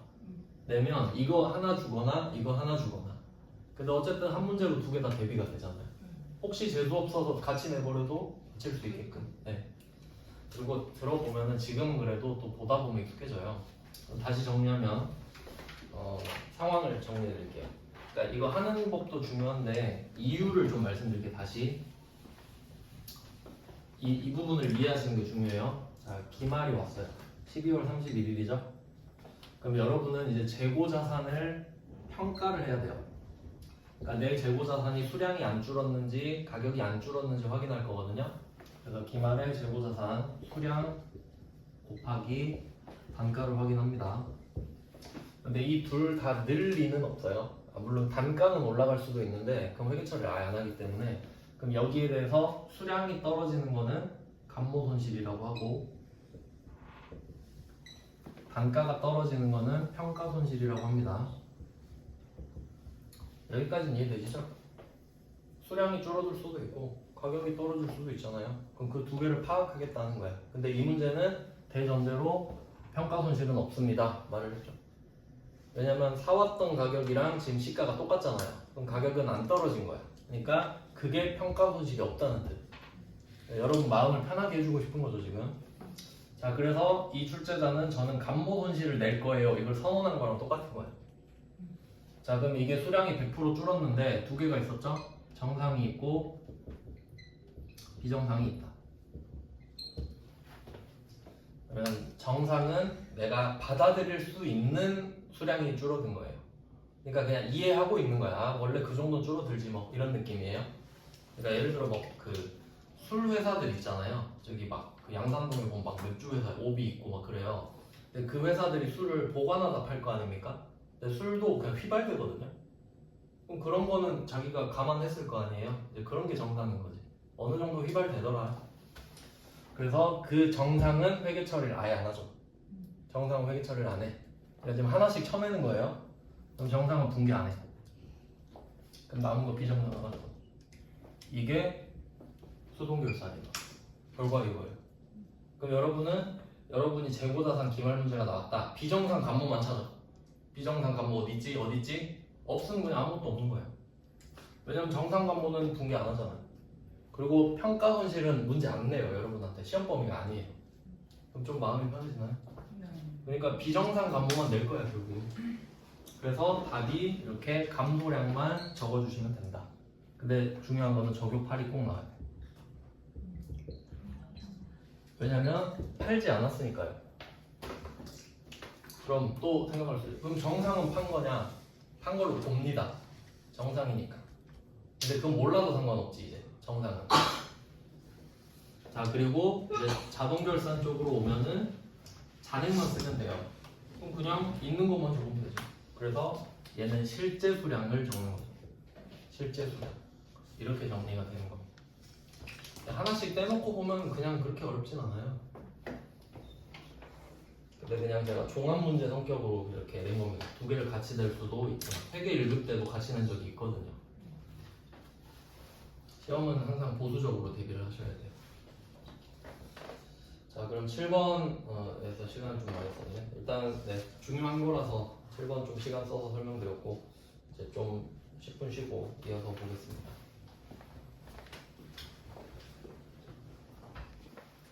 자 이제 배웠으니까 문제를 풀어보죠. 8번 문제를 바로 적용해서 여러분이 풀 수 있는지 확인해 봅시다. 8번 이제 여러분이 시험 보면 8번처럼 나올 확률이 높아요. 근데 당연히 상황 판단을 먼저 하시고 뭐 문제를 풀면 되는데 그럼 하나씩 보죠. 얘는 레이아웃이 바뀌었어요. 원재료 제공품 제품이 세로로 내려가죠. 그러면 원재료부터 볼게요. 왼쪽에 장부 수량이 1000개, 단가 1000원, 실제 수량 9,500개, 단가 1,000원. 근데 여기 보세요. 가격 안 변했죠? 네. 그럼 평가 손실 X 이렇게 써도 돼요. 그러니까 지금 위에서 아래로 내려가는 거잖아요. 그럼 단가 1,000원, 단가 1,000원에 화살표 하신 다음에 평가 손실 X 이렇게 쓰세요. 그리고 깨닫는 거죠. 7번 문제에서는 말을 해줬잖아요. 시가와 취득원가는 동일하다. 근데 여기는 보여준 거죠.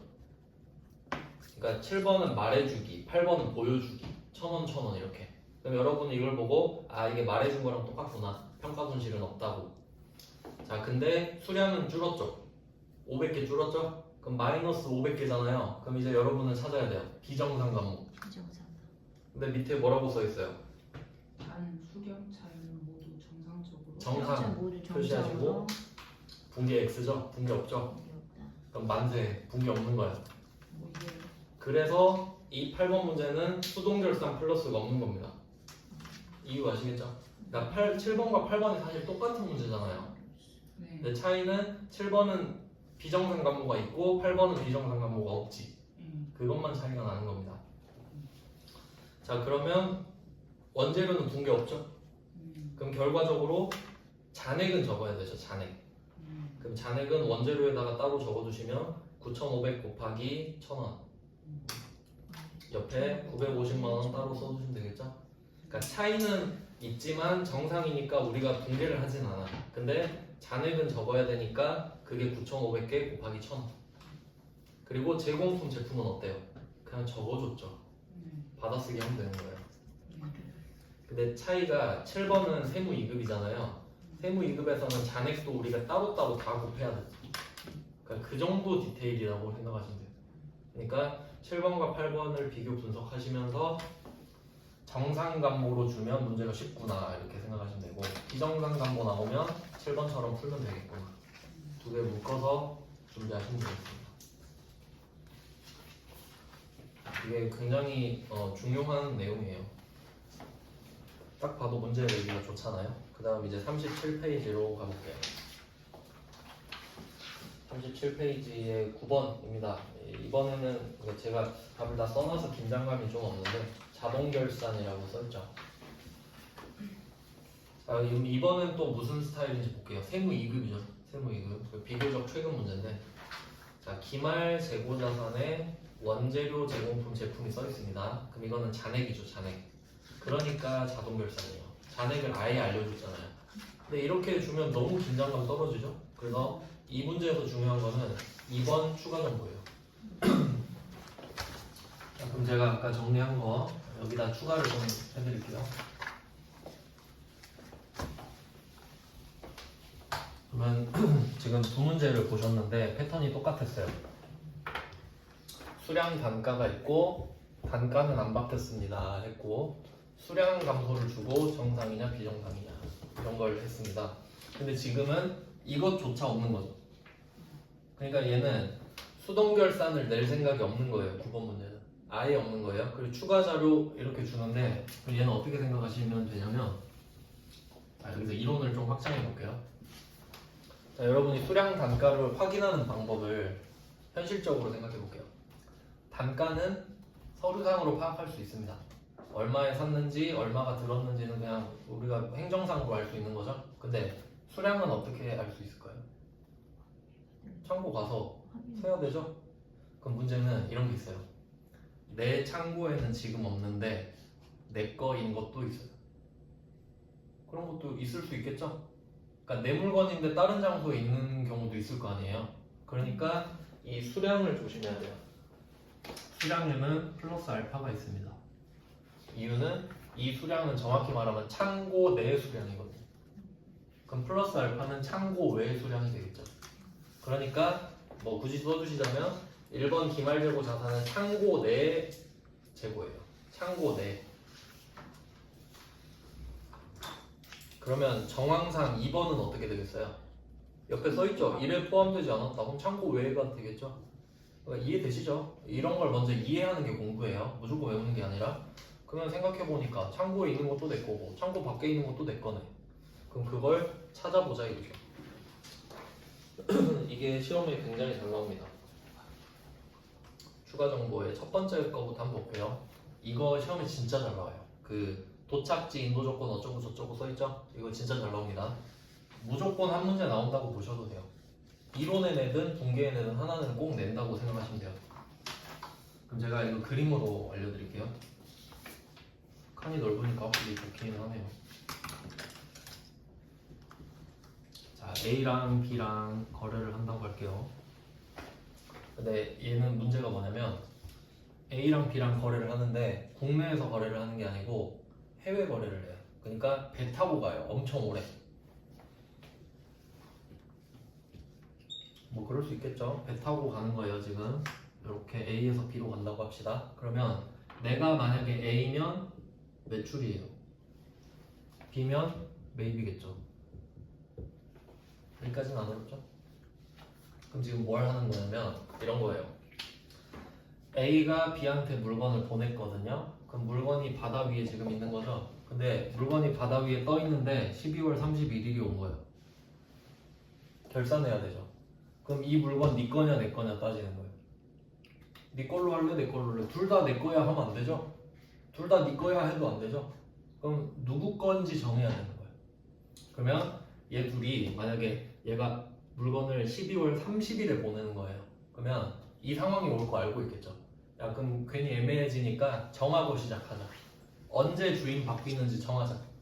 이걸 정해놓고 배에다 물건 싣는 거예요. 그러면 이 A가 있는, 그러니까 둘이 나라가 달라요 지금. 그럼 A가 있는 땅을 선적지라고 합시다. 선적은 배에다 싣는다는 소리예요. 혹시 이제 비행기에다 싣는다는 기적이라고 하거든요. 선적 기적 뭐 아시겠죠? 그럼 여기가 선적지. 그럼 여기는 도착지. 도착지 뭐 목적지 같은 말입니다. 그러면 얘는 어디서 주인을 바꿀 건지를 정하는 겁니다. 그러면 이 두 가지 상황을 한번 찾아볼게요. 첫 번째, 매출이냐 매입이냐. 이 문제에서는 매입이라고 나왔죠?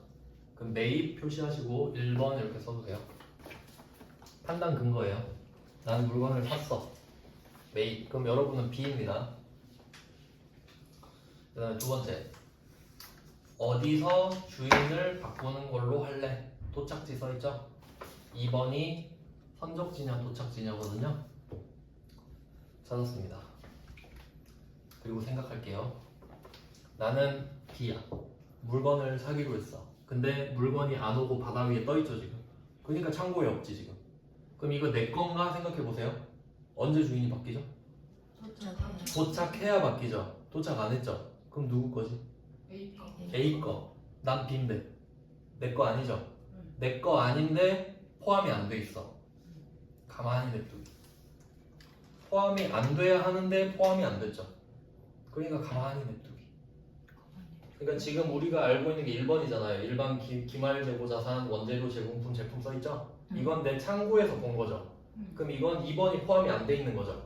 그럼 얘는 포함이 안 돼야 되는데 안 했으니까 잘한 거죠. 그럼 가만히 있는 게 정답이에요. 아시겠죠? 이게 또 문맥에 따라 3번 들어가면 엄청 헷갈려지거든요. 3번은 제가 그냥 지금 이 문제는 없는데 만약에 만들면 이렇게 할 수 있어요. 문제를 제가 살짝 바꿔볼게요. 지금 이 금액을 지금 이게 원재료잖아요. 이 230만 원이 위에 470에 포함되어 있다 이렇게 해버린 거야.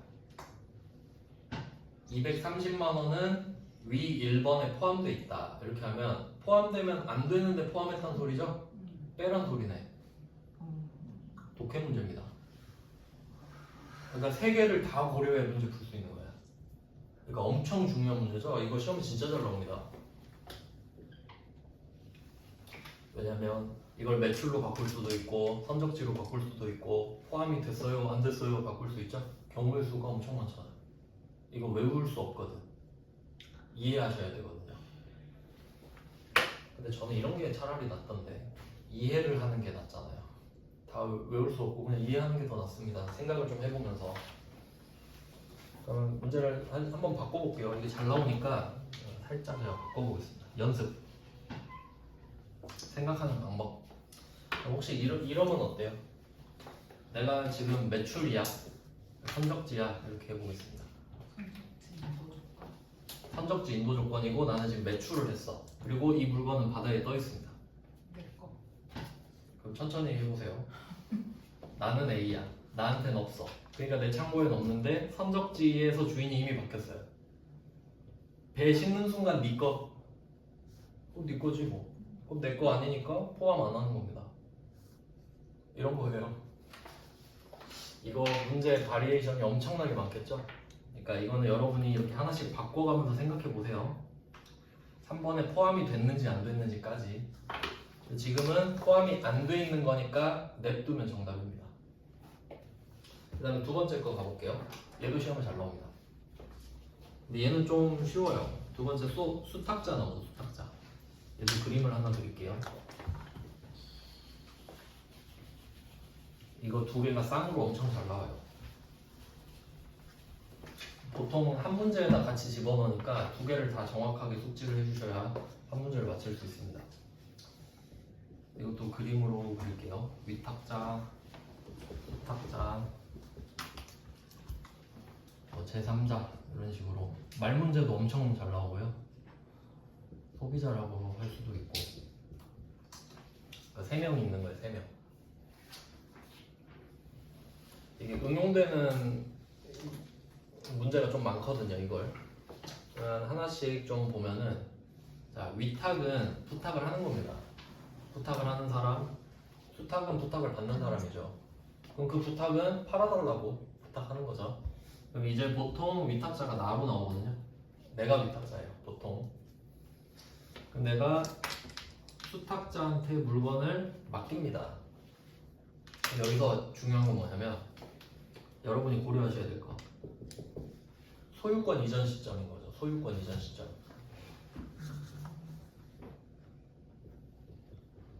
소유권 이전이 그냥 판매죠, 판매. 조금 더 구체적인 말로 하면, 그리고 그 방금 그 매출 매입 이거 있잖아, 배 타고 가는 거, 그것도 선적지에서 소유권 이전될 거냐, 도착지에서 소유권 이전될 거냐, 결국 맥락은 같죠. 그러니까 소유권 이전이 핵심이에요, 사실. 언제 될 거냐고. 그냥 한번 생각해 보세요. 여러분이 수탁자한테 물건을 줘요. 자, 보내면서 이거 좀 잘 갖고 있다가 팔아줘 이렇게 했죠. 판 건가요? 이거 수탁자한테? 아니죠. 이건 갑질이죠. 그럼 이때는 판매가 아니란 말이에요. 근데 이걸 갖고 있다가 수탁자가 제3자한테 소비자한테 팔아요. 그리고 나한테 알려주겠죠. 이거 물건 팔았으니까 네 이름으로 물건 이렇게 팔았다 하면 그때서야 내가 제3자한테 판 게 되는 거죠. 그러면 어쩔 수 없이 내가 수탁자한테 물건을 맡기는 상황이 오잖아요. 그럼 얘가 갖고 있는 물건 내 거죠. 창고엔 없죠. 그럼 이거 포함해서 플러스 알파에 넣어줘야죠. 그러니까 이때 판매가 이루어진다는 소리입니다. 그래서 결론은 팔렸냐 안 팔렸냐 따지는 거거든요. 재고자산이니까. 그러면 이때 그 2번에 수탁자 두 번째 줄 있죠. 수탁자에게 인도한 위탁 제품 1,400만 원 중에 수탁자가 판매 완료한 것은 900만 원이다. 독해 문제입니다. 처음에 1,400만 원어치 보내놨어. 당연히 원가 기준이겠죠. 이 중에 900은 팔았대. 그럼 500 남았겠죠. 500이 남아있는데 그건 내 거죠. 근데 여기 1번에 포함 안 돼 있죠. 그러니까 이 500은 플러스 하면 되는 겁니다. 그럼 또 어디다가 쓸 거냐 하면 위탁 제품이라고 써 있으니까 제품이 지금 1630 써 있잖아요. 그 옆에다가 오른쪽에 플러스 500 이렇게 쓰면 되겠죠. 이제 정확하게는 괄호 열고 1400 마이너스 900인데 어차피 뭐 500인 것만 아시면 되는데 이유를 잘 아시는 게 중요하죠. 이렇게 써놓은 것 같아요. 전 제품에다가 이렇게 써두시는 게 정확하긴 합니다. 그래서 어떻게 응용이 되는지를 이 세 문제만 풀면 다 알 수 있는 거죠. 왜냐면 이게 여러분 시험 범위 전부예요. 마음 같아서는 제가 평가 손실 문제도 넣을까 하다가 전산세무 1급에 있거든요. 그것까지는 좀 안 나오는데 그것까지 할 필요는 없으니까 일단은 나오는 걸 제대로 하는 게 중요합니다. 이제 시험 합격도 중요하니까. 재고자산은 끝났어요. 세 가지 주제로 나왔습니다. 다시 정리할게요. 재고자산 세 가지. 첫 번째 취득 부대비용 관세 나왔었죠. 두 번째 적용팔 팔아야 되는데 안 팔았어. 근데 그 결산이랑 겹치는 게 비정상 감모도 안 팔았는데 없어진 거예요. 그러니까 걔는 겹쳐 있는 거야. 적용팔이랑 기말에. 그리고 3번이 기말. 수량 단가 그리고 플러스 알파. 수량 단가 플러스 알파. 근데 평가 손실은 시험 범위 아니라 그랬죠? 그러니까 이렇게 좀 체계화해 두는 게 좋아요. 재고자산은 세 개의 파트가 있구나. 그러니까 여러분이 문제를 꼭 풀지 않더라도 그걸 생각해 보는 거야. 맨날 목차를. 재고자산 3개 주제가 있었지, 그 3개 안에 뭐가 있었지, 그 정도만 해도 구술이 된단 말이에요. 자, 이제 다음 주제로 갈게요.